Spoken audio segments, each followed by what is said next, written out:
Srirama Rama రామీతి రమే ramie మనోరమే Sahasranama తత్తుల్యం రామనామ వరాననే.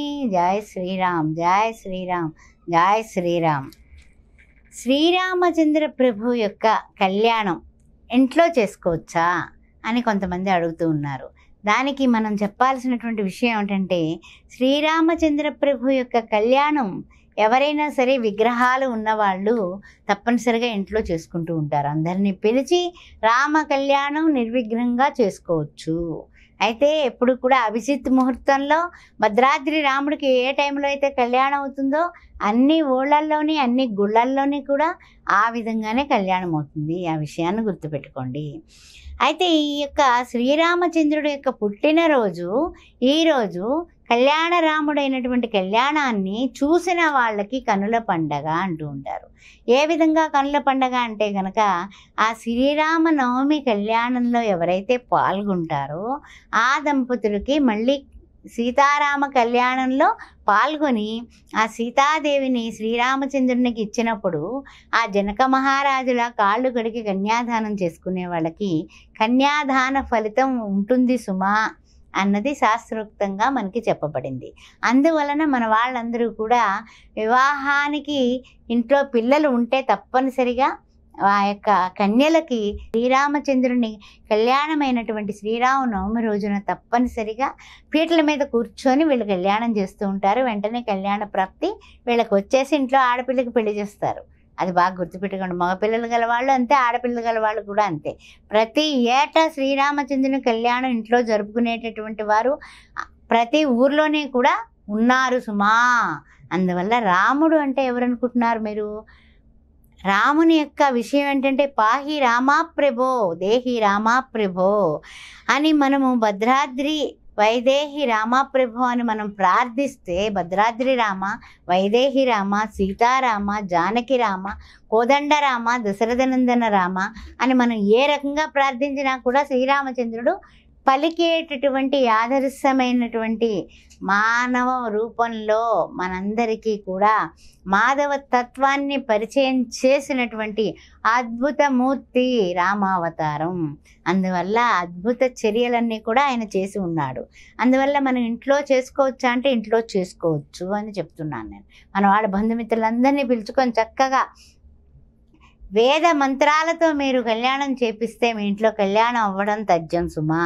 ఇంట్లో చేసుకునే వాళ్ళకి మాకు ఏం కలుగుతుంది అంటే, మీ ఇంట్లో కళ్యాణం వెంటనే అవుతుంది. పెళ్లి కాని పిల్లలు ఉన్నటువంటి ప్రతి తల్లిదండ్రులు కూడా రామ కళ్యాణం, సీతాదేవితో కూడినటువంటి సీతారాముల కళ్యాణం మీరు ఎవరైతే చేస్తారో తథ్యం తథ్యం తథ్యం. మేము కూడా మా పాప పెళ్ళికి ముందు మేము సీతారాముల కళ్యాణం విగ్రహాలు నిలబెట్టి గుళ్ళో ప్రతిష్ఠ చేస్తున్నారు అని విశాఖపట్నంలో మేము ఉండగా సీతారామ కళ్యాణం చేయడానికి అవకాశం ఇచ్చారు శ్రీ సత్యసాయి సేవా సంస్థ విశాఖపట్నం వాళ్ళు.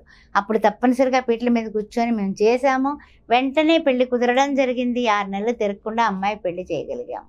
అందువలన ఇది అనుభవించిన సత్యమే చెబుతున్నాను. మా ఇంట్లో ఆ పెళ్లి కాని ఆడపిల్లలున్నా మగపిల్లలున్నా సీతారాముల కళ్యాణంలో పాల్గొన్నా, సీతారాముల కళ్యాణం చేసినా ఇంట్లో కానీ గుళ్ళో కానీ పీటల మీద కూర్చుంటే చాలు మీ ఇంట్లో కళ్యాణం అవ్వడం తథ్యం. ఇది స్వానుభవంతో చెప్తున్నాను నేను మీకు. అదేవిధంగా రాముడు మర్యాదకి పురుషోత్తముడు. రామో విగ్రహాన్ ధర్మ అంటాము. అంటే ఏ విధంగా రాముడు విగ్రహం చూడగానే ధర్మస్వరూపం వస్తుందంటే, మనకి రాముడు గుణవంతుడు మనందరికీ తెలుసు. సద్గుణవంతుడు, వీర్యవంతుడు, ధర్మాత్ముడు, కృతజ్ఞత చూపించడంలో ఆయన తర్వాతే. ఇందువల్ల వాలి యొక్క సంహారం అయిన తర్వాత సుగ్రీవుడు ఏమిటి రామా అంటే వెంటనే అన్నాడు. ఏమని చెప్పాడు? నేను ఆ యొక్క రావణాసురు సంహారానికి నీవు సాయం చేయడానికి ఎవరినైనా సరే, అది అంటే రావణాసురు సంహారం అనకుండా నా భార్యను ఎవరైతే ఎత్తుకెళ్లారో నువ్వు సహాయం చేయడానికి నీ సహాయం కావాలన్నాడు రాముడు. అలాంటి రాముడు, ఆ కళ్యాణ రాముడు, ఆయన ఎప్పుడైతే సహాయం చేసిన తర్వాత హనుమ వెళ్ళి అక్కడి నుంచి తిరిగి వచ్చిన తర్వాత సుగ్రీవుడిని ఆలింగనం చేసుకొని ఆయన ఏం చెప్పాడో తెలుసా? కృతజ్ఞతాపూర్వకంగా నీవు నా సోదరుడివి అని చెప్పాడు. సహోదర ప్రేమను అందించినటువంటి ఆదర్శమూర్తి. వాళ్ళు మనకి వరుసగా కావక్కర్లా, లేకపోతే మన జాతిలో పుట్టక్కర్లా. మన యొక్క దేంట్లోని కూడా వానర జాతి వేరు, మానవ జాతి వేరు. కానీ జాతి, మత, కుల, మత అసలు ఏ విధమైనటువంటి మానవ రూపంలో ఆదర్శ రాముడుగా ఆయన తీర్చిదిద్దబడి అంతటి చేసినటువంటి ఈ కళ్యాణ రాముడికి చారిత్రాత్మక రామ అంటాము. అదేవిధంగా సత్యవంత రామ అంటాము. ఇందువల్ల ఒకే మాట, ఒకే బాట, ఒకే భార్య. ఏ యుగంలోనే కూడా చూపించినటువంటి ఆదర్శాలు, చూపించినటువంటి అనుభూతులు కూడా రామ అవతారంలో మనకి దక్కింది. అదేవిధంగా సౌందర్యవంతుడు, మునులందరూ కూడి ఆ సౌందర్యం చూసి మోహించారట. అంతటి చక్కనైనటువంటి శ్రీరామచంద్రుని యొక్క వృత్తాంతంలో ఇన్ని ఉన్నాయి కాబట్టి సీతారాముల యొక్క కళ్యాణం చేసిన తర్వాత తప్పనిసరిగా మన ఇంట్లో కళ్యాణం అవుతుంది. ఉత్తరప్రదేశ్లో శ్రీరాముడు జన్మించాడు. అలాంటి రామునికి మనము ఏం చేయాలంటే, శ్రీరామ నీ నామం ఎంత రుచిరా, ఎంత రుచి, ఎంత రుచి, ఎంత రుచిరా, ఓ రామ నీ నామం ఎంత రుచిరా, ఎంత రుచి, ఎంత రుచి, ఎంత రుచిరా అని హనుమ రోమంలోని కూడా రామనామ శబ్దాన్ని ఆయన పెట్టుకున్న మూలాన హృదయం ఇలా చీల్చగానే సీతారామ లక్ష్మణ సేవిత హనుమంతుడికి ఆయన యొక్క దర్శనం హృదయంలో కలిగింది. అంతటి రామభక్తులు మనం అవ్వాలి. కళ్యాణ రాముడికి కళ్యాణం చేయండి. మీ ఇంట్లో ఆడపిల్లలకి వెంటనే పెళ్ళవుతుంది. జై శ్రీరామ్. ఓం శ్రీమాత్రే నమః. ఆస్ట్రోభాగ్యలక్ష్మి అని ఈ ఛానల్ని సబ్స్క్రైబ్ చేశారా? చేయకపోతే వెంటనే చేయండి. మన వాళ్ళందరికీ కూడా పంపించండి.